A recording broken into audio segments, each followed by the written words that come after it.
In this video, I will guide you how you can delete your Binance account permanently. Before we start, if you are interested in securing your cryptocurrencies, you can check out Ledger's hardware wallets by clicking the link in the description below. So start by opening up your Binance and sign in with your account.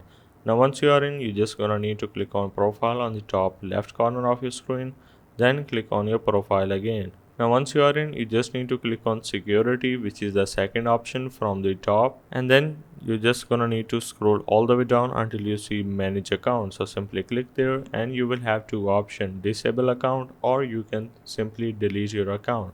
So click on delete your account, then you need to select any reason that you want to go with and click on continue. Now you just need to make sure to have not the web3 wallet. As you can see, there is an active Binance web3 wallet, so you need to make sure to close this and then you need to proceed further for the account deletion, and you just need to enter your passcode and you're good to go. So that's the way of how you can delete your Binance account permanently.